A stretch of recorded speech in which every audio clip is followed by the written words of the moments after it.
Quand j'ai vu la réaction du pape Gueye sur l'affaire Chancel Mbemba, je me suis dit, waouh, il y a vraiment de la complicité entre les binationaux. C'est vraiment dans l'ADN des joueurs africains. Ils sont adversaires lorsqu'ils sont dans leur sélection nationale, mais ils sont vraiment amis et frères. En réalité, lorsqu'ils se retrouvent de l'autre côté. Et vous vous demandez tous qu'est-ce que je veux dire par Pape Gueye a soutenu Chancel Mbemba dans l'affaire qui l'oppose avec les dirigeants de l'Olympique de Marseille.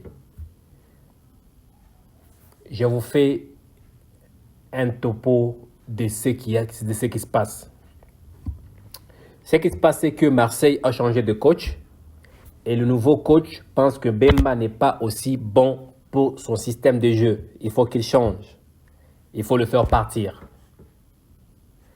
Mais ce qui blesse dans tout cela, c'est que l'Olympique de Marseille, au lieu de présenter au public la vérité des choses, mais ils veulent retourner la situation pour garder l'image du club et salir les joueurs. Selon les communiqués officiels, selon les informations officielles du club, Mbemba aurait refusé les offres, les meilleures offres qui pouvaient faire de gains et de bénéfices à l'Olympique de Marseille. Dans cette situation, Mbemba sort comme quelqu'un de non reconnaissant. Mbemba est apparu comme quelqu'un de vraiment pas sérieux. Et ça, c'est la version de l'Olympique de Marseille. Et les médias, lorsqu'ils prennent ces informations, ils les relayent avec du piment à l'intérieur pour enfoncer davantage les joueurs. Et c'est la situation dans laquelle se trouve Chancel actuellement. Il ne sait pas se défendre, il ne sait pas s'expliquer, il se retrouve mauvais garçon devant un club qui lui a donné, qui lui a beaucoup donné jusqu'à maintenant. On ne dirait pas tout donné parce que quand Mbemba qui était déjà Porto, il n'était pas aussi pauvre que ça. Il n'était pas aussi un moindre joueur parce qu'il était déjà dans l'effectif type et parmi les joueurs type et espoir de Porto à l'époque quand il quittait Porto. Tout ça, c'est tout ce qui s'est passé et c'est alors que Pape Gueye, qui lui aussi venait de l'Olympique de Marseille et qui est parti à Villarreal, a réagi sur son compte Twitter. Et sa réaction, c'était une défense à Chancel Mbemba pire et simple. Avant que je ne continue à mettre des commentaires sur ce qu'a dit Gueye, je vous lis d'abord le message de Gueye. Voici ce que Gueye dit. Les dirigeants de clubs qui font sortir des fausses infos dans la presse en salissant l'image d'un joueur qu'ils veulent voir partir. En plus, à force que je pense que les gens ne sont pas dupes. La plupart savent que tout est faux, surtout que les joueurs visés sont irréprochables et donnent tout sur le terrain pour leur club. Quel respect en retour?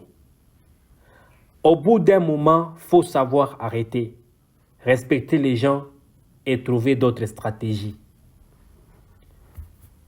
Vous avez suivi le message de Gueye. Il a tout dit, sauf rien. Il dit les dirigeants du club qui font sortir des fausses infos. Donc, tout ce que le club a dit sur Mbemba était faux. Le club dit que Mbemba a refusé toutes les offres qui pouvaient faire gagner le club,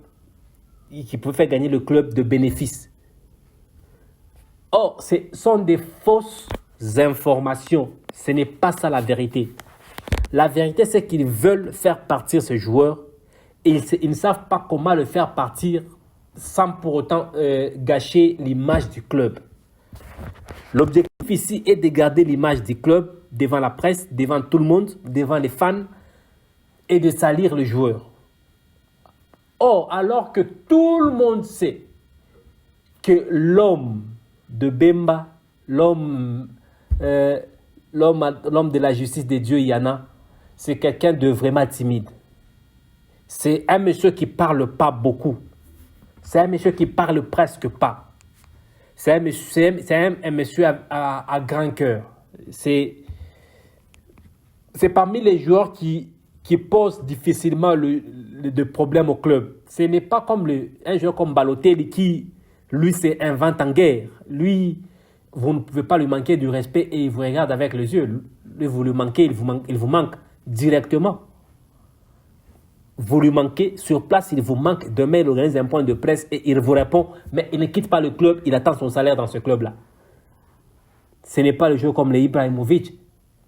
Une tête de nul, vraiment nul, qui lui, vous lui manquez, il vous manque demain et il attend son salaire à la fin du mois. Il est encore au club. Ce n'est pas le cas avec le Chancel. Chancel, lui, c'est quelqu'un de timide. Lui, il comprend, il supporte et il garde le calme. Il attend que le moment arrive.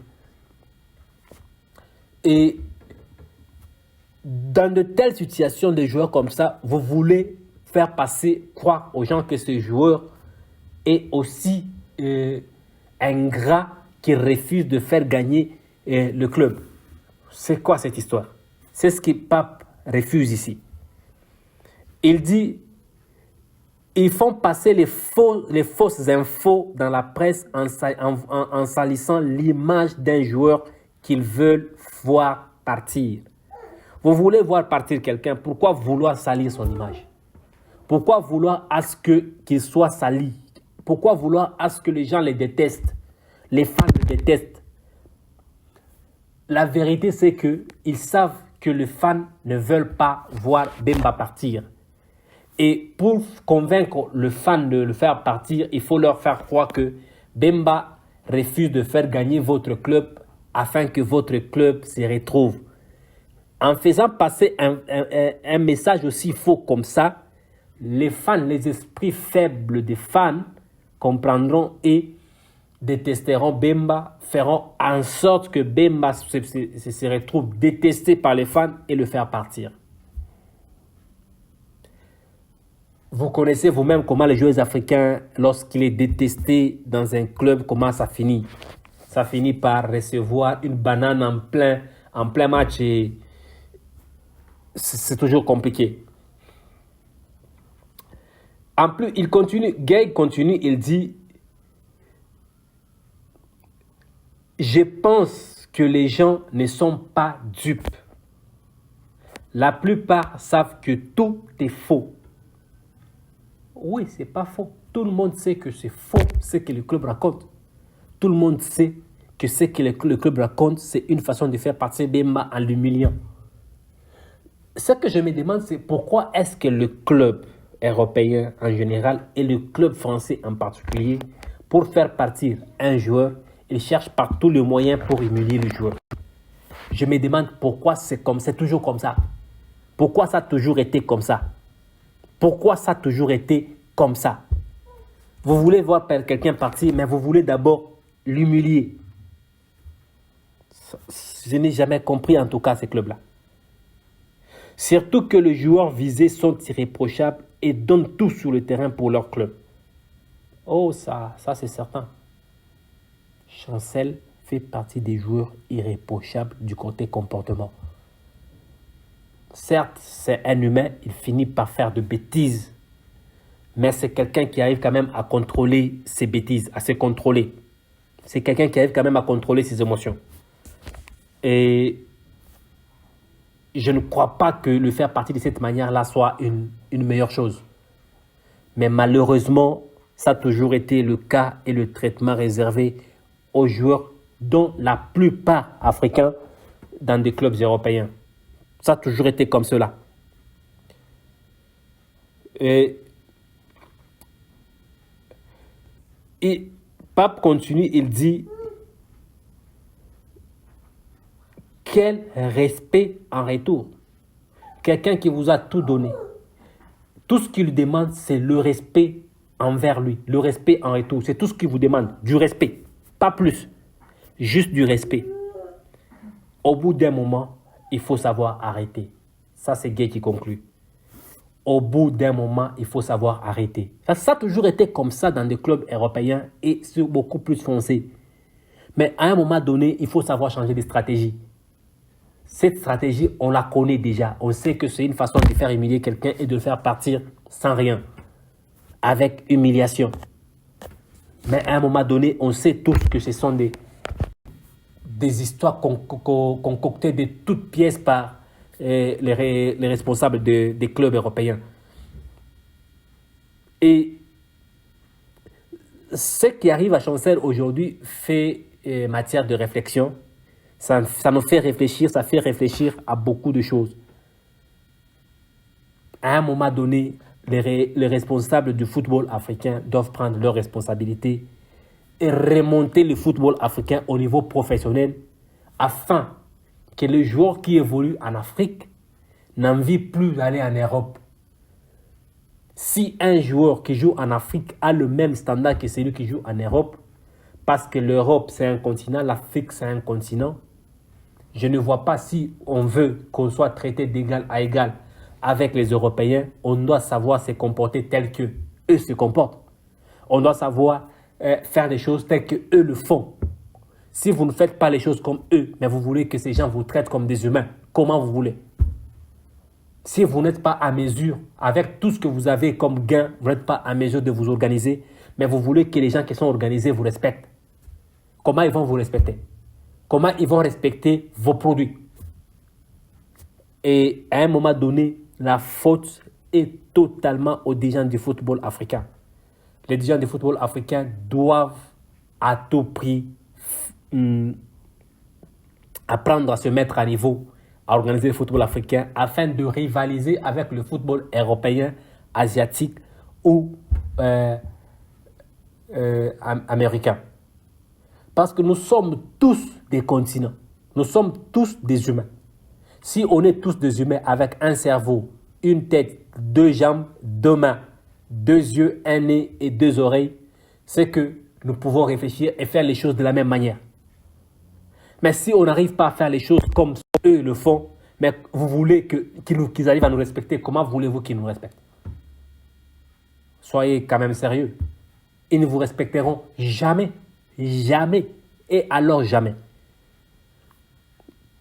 Tout ce qu'on doit faire pour casser cette histoire, la stratégie peut être la même, mais si vous arrivez à organiser des choses qui rivalisent avec ce qu'eux font, ils finiront par se respecter eux-mêmes et vous respecter et respecter vos produits.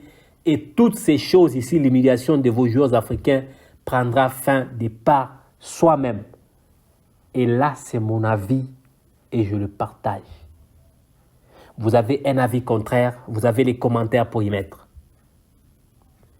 Et je voulais aussi vous dire que, comme je vous ai dit, j'ai déjà repris les émissions, j'ai déjà repris les analyses, je ne laisserai plus. Chaque jour, on aura au moins 1 à 2 numéros. Si on a beaucoup de temps, on fait 2 numéros. On a peu de temps, on fait 1 numéro. On a beaucoup d'actualités, on fait 2 numéros. On a peu d'actualités, on fait 1 numéro, on passe 1 numéro. Et ça a été un plaisir de partager avec vous. Abonnez-vous, cliquez la cloche de notification, likez la vidéo pour nous encourager. Merci et à la prochaine.